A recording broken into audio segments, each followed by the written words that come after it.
quite a scene there in Iowa City as the Hawkeyes pull down not only a win against a rival, but a top 10 victory as well. One of those memories that the students involved will remember for a long time, whether they were just a fan or whether they were someone who was a huge contributor. Which brings us to our big interview. It is Bennett Stirtz, the Iowa Hawkeye star, good enough to join us. Bennett, what will you remember 10 years from now about that win over top 10 ranked? Now let's welcome Iowa guard Bennett Stirtz for the men's basketball. Let's listen to what he has to say. You can see me, I was running away. I was not trying to get caught in that court storm, but yeah, that's something that I'm going to tell my kids one day. How many court storms have you been a part of? I've unfortunately been on the wrong side of it most of the time. I don't think I've been on the good side of it, so that was the first good one in my career. First good one. What was it like? Surreal. Kind of hits you, especially like the next morning. Just looking back and watching videos, it's pretty surreal. Wait, what hits you the next morning? Just like, dang, we really won that top 10 team at home. We needed that first ranked win for us, and just happy for the fans. How hot is it in the middle of those things? I ran away because I didn't want to get caught up. I wanted a handshake, just shake the other guy's hands on the opposing team. So didn't really get caught into it.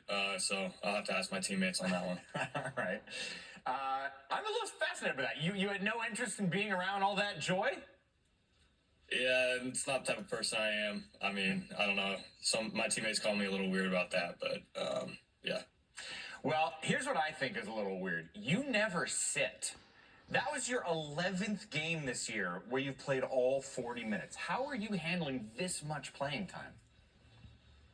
It just starts in the summer, a lot of conditioning, and yeah, we put in a lot of work, and I guess I ran 6 miles is what I've been told, and that's pretty much my average every game this season. So just kind of embrace the challenge, and I just want to be there for my teammates and coaches.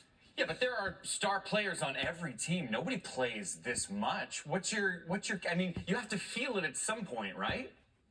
Yeah, I mean, I kind of feel it the most, which is kind of crazy, but I feel it the most the first media timeout. Like getting kind of winded, and then I get my breath under me, and I don't really like sitting on the bench, so I just want to be out there. Do you notice yourself mid-game thinking like, oh, it's been, 35 minutes I haven't sat. I need to push harder on my shots, or adjust for the fact that your body is probably a little more tired? Yes, for sure. Got a great coaching staff, trainer, strength coach. So at halftime, get a lot of electrolytes in me and stuff like that. So, in crunch time, you got to show up the most, and that's when you got to play harder. So, yeah, that's definitely going through my mind. When was the last time you asked out of a game because you were tired? I don't think I ever have. Never? Never, yeah. High school, nothing? Nothing. Nope. I don't think so. What is the most you've ever played in a game? Because you have to have some overtimes that you haven't been pulled out. Yeah.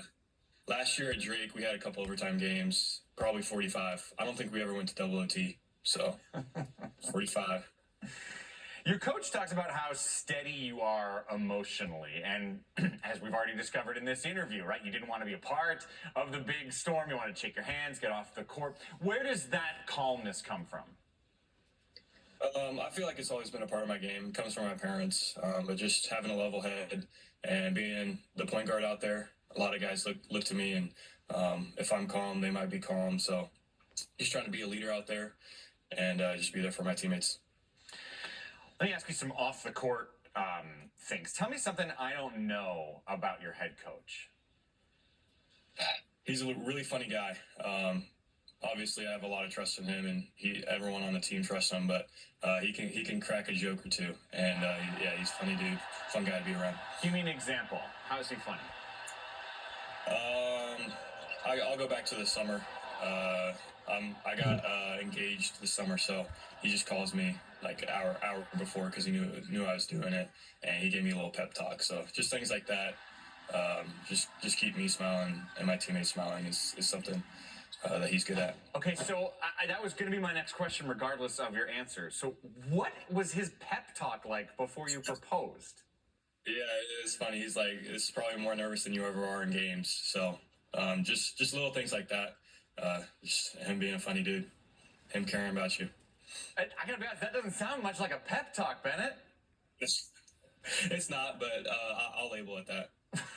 So he just said you're gonna be nervous? That's the opposite of helpful. Well, I mean, he said good luck, don't be too nervous, stuff like that. So I don't know, man. I think you're giving him a lot of credit here. That doesn't sound like he helped anything.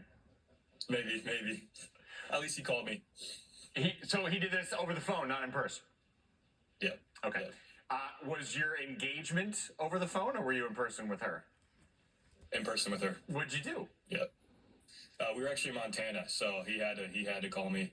He wasn't going to come to Montana with me, but we were just trying to overlook in the mountains, so it was pretty cool. Oh.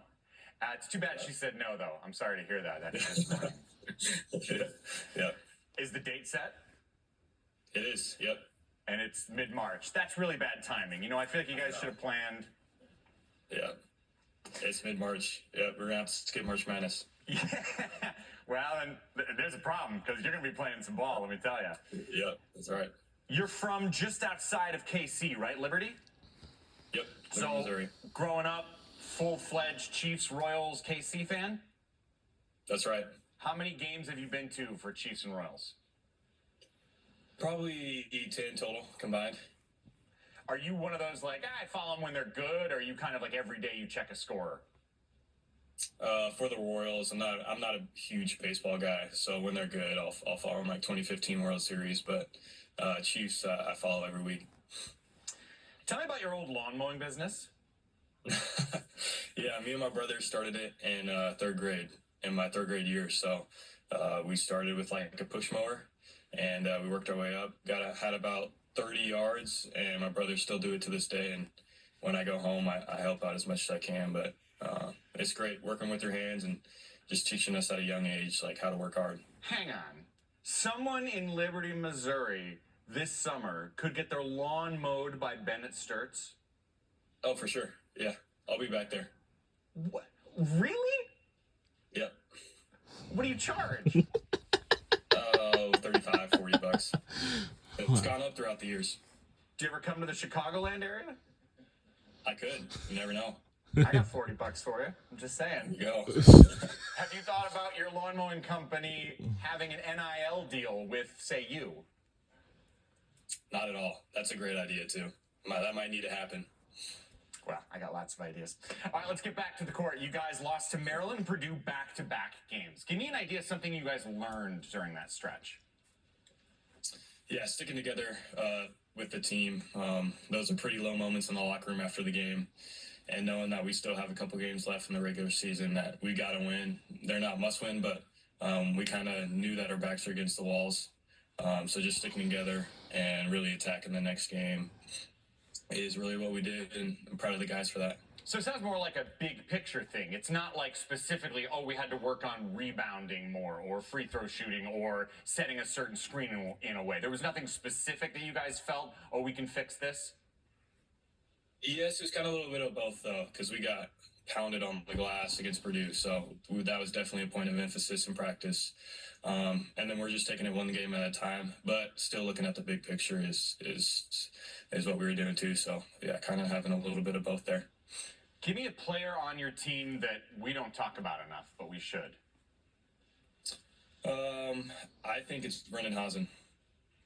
He came in, transferred, thinking he was going to play a lot, and unfortunately it hasn't worked out. But his attitude and leadership with the team has been something that I've never seen before in the transfer portal days and new college picture. But him in practice, playing as hard as he can, helping the team out, and then even when he's on the court too, because he's had his time out there on the court. So just him having a lot of gravity and him just helping the other guys, younger guys out is something that's definitely not talked about enough. You got Wisconsin on Sunday, man. They're dangerous. They're tough. Yeah. What are you going to do against them? I've actually So for Iowa men's basketball, the remaining schedule, no, Sunday take on Wisconsin, Wednesday, Ohio State, February 20th, Penn State, March 5th, Michigan, and of course, March 8th, we'll face against Nebraska on the last game on the road. They sure get loud there, but then again, you're Yeah. used to loud. They have 2 noises more home your games lawn left, of mowing, aren't course, and they got 3 more road Right, trips yeah. left. you? Bennett, stirtz, congratulations on this awesome season, man. Good luck against the Badgers. I appreciate it. All right.